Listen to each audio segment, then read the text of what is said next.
This is Jamie Drummond for Good Food Revolution. I am here, just outside Montefalco, with a very young winemaker who's been showing me some very interesting wines.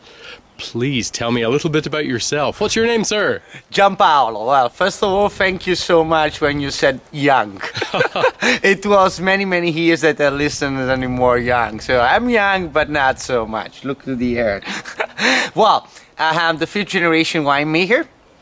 This is the southern side of Montefalco. You see over there, there is Trevi. It's a famous village for the oil. On the other side, there is Spoleto with the rock that is an old prison and the city. So this is the eastern countryside because we are on south. I got the company when I was 22 years old. What? And so you took it over when you were 22? I was 22 when I got the company. I was 22. It was 1996, and my father, like all the old winemakers, never trust of the son, so he rented me the company, and I had to show him that I was available to make good wines and run the winery. So, and what, was he making terrible wines back then? No, fortunately, my family always be well known for making good wines. That was the matter. So my father, before to give me the company, say, "Okay, you have to show me that you are a good winemaker, like we was dreaming for." So I had to run the company for 5 years and showing them that I was able to make good wines, and I was able to run the company, and I was able to improve what they gave me, because in 5 generations, my family suffered a lot. So all the previous generations suffered a lot to collect all those things together. And so I am today the ambassadors of the previous generations, and this is not something that you can have easily. So you have a show to the family that you are able to do it. Otherwise, it's better than do it. So in 2000, my father really trust me, and I became the owners of the company. And there, I start to breathe in another way. It's like to say, okay, now it's my time. I really owns it. Now it's time to do something more. It's time to make something great.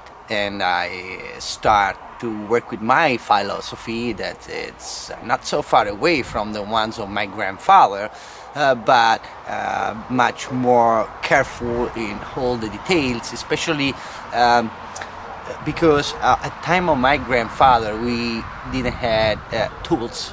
So my grandfather teach me that a good worker is a good worker when have good tools. So if you wanna work properly, all the things you need to work on the right way, and to do it you need to create the right conditions. So I worked for 10 years to create the right condition to make great wines, and then we get it. We've been able to create all the conditions, but today that we make great wines, we are not yet happy. Now, which varietals are you using down here? Are they only indigenous you're using? We use only indigenous varietals. Okay, I'm glad to hear it. I like that. I don't want to use something new. There is nothing that we need to invent. Everything should be discovered, just did it by previous generation. So if today we are able, Italy is a world patrimony. If you believe that we have the 70% of UNESCO patrimony, it means that this country is overreach. All the selection that we are looking for was done centuries ago. So everything is done. We have a preserve, maintain the things. And if we are able to do even better than previous generation, we did the things that everybody is expecting from us. We are not expecting the world looking to discover new things, new wines, no. The world is waiting that we do better what we always did in the past. Now, most people, when they think of Montefalco, think of Sagrantino. But yes, you do, now obviously a very important grape for you, but something I've been fascinated by was a very particular type of Trebbiano you have here. That is a very lovely story that was began in 2003. Make wine is a very tough job, and when you work in the cellar, sometimes you feel the need something for fun, just to relax yourself. So in the beginning of 2000, I started to play with Trebbiano Spoletino grapes, and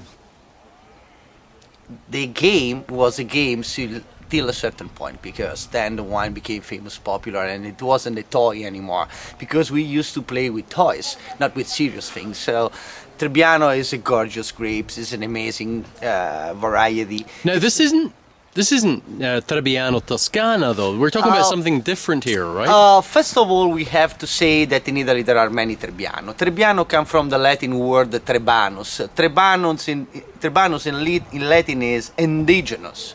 It's for this that after the word Trebbiano used to follow another word that specify where the grapes are coming from. So it's like to say is indigenous of, and then you have say the name. So it's indigenous of Spoleto, it's indigenous of Abruzzo, it's indigenous of Romagna, it's indigenous of Lugana, it's indigenous of Tuscany. So it's Trebbiano is this, indigenous of. But indigenous of Tuscany or indigenous of Lugana doesn't mean that it's the same as indigenous of this area, Montefalco. And why Trebbiano Spoletino? Because I showed you before Trevi and Spoleto. Yes, exactly here in the middle between Montefalco and Spoleto there is a Flaminia, the famous Roman street. Because this way is the way that Romans used to do to go to the Roman Empire, so the capital. And because the direction was Rome, the center of the empire, and Spoleto is in direction to Rome, Trebbiano Spoletino is for this, because it's in direction to the empire. I see. So also if we are in Montefalco, because Spoleto is next stop, substantially. Trevi, it was the previous one. Assisi is just the next. So that's along this way, we have the way to Rome, and it's for this that Trebbiano got the name of Spoletino.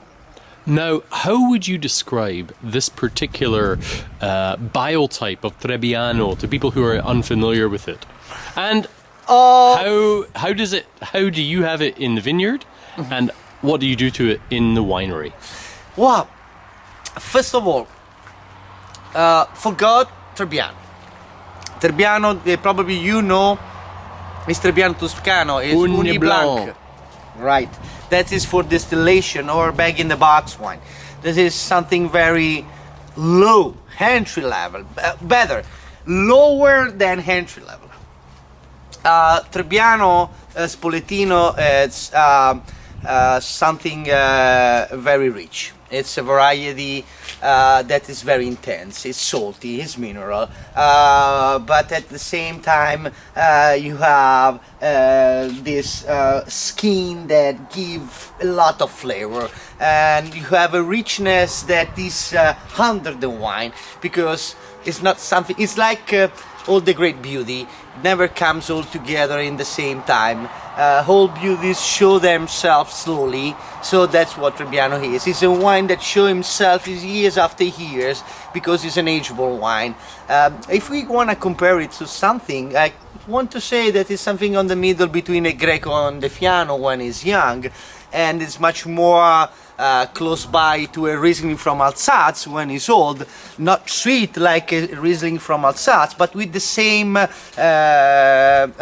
petrol, the same gasoline, the same minerality, the same complexity. It's a tremendous wine. It was a beautiful discovery. Now, this was trained originally on trees, normally like maple trees and things, right? Oh, yes. I'm so lucky. If today we can speak about Trebbiano, it's because we have these old vines that was planted before the First World War, and you have to wait a moment and think how it was the social condition at that time before the First World War. Grower was very, very poor, and the family used to be very big, with a lot of kids, and there was a lot of mouths to feed food every single day. So the training system we had on Trebbiano Spoletino is a training system that was brilliant, very smart, because train the vines like trees means that grower was going to consume just a small amount of soil, and all the rest was used for vegetables. You're saying like trees, but it was actually around the tree, yes? No, it's a tree. It's like an apple tree. It's like a peach tree, yeah. very tall, with cables that go from a tree to another, where you can trade the new shoots, I see, and yes. you crush it. It's not a regular training system. It's like it's more work the vines, work the trees like an artist. So you have a look at it, and it's like a paint. How I can paint it? Now you still have some. So you still have many vines, that, and this makes one of your very special white wines. Oh, now, yeah. But when you take those, how do you treat them in the winery? Because you make this truly unique wine. Oh, well, the secret is my grandfather teach me many rules, and one of the main rules that he gave me is about winemaking. Touch less than you can the wine. Touch less than you can the must. Because all the time that you want to do something, you ruin it. So my main rules is avoid touch it. So I'll leave the mousse in touch with the skins for a certain time. That is depending from my mouth. I decide personally when is the moment to remove it. Because my palate say, Giampaulo, it's time to remove it. Then fermentation is a spontaneous fermentation. This is not something that happens very often for the white wines. Maybe more for the reds, but for the white it's crazy because it's very dangerous. But when you use indigenous yeast, the own smell come out naturally, and our smells that every year are different because weather was different, so different kind of skins you have, and different kind of yeast you have inside the skin. So every year is a different story, it's a different dream, it's a different experience, but we know how to run with the new tale, so with the new story. So that's easy. You feel it. It's like dress yourself in the morning. Every day is a different dress, but you know how to dress yourself. So you find it natural. Giampaolo, thank you very much for joining us at Good Food Revolution today. A pleasure. Actually, one thing we didn't say earlier was you don't use any oak on these wines. No, forget it. I don't want my white wine in wood. I don't want a oaky wine. The nuts and that, yes, you get it. There is something that put you into the condition to say it's aged in wood, but it's not. I forgot about that part. Tomorrow, That's funny. Maybe tomorrow we'll speak about Sagrantino. Why not? We are ready. We are here for this. Thank you so much, and thanks for joining us at Good Food Revolution today. Have fun. Bye-bye. Bye-bye.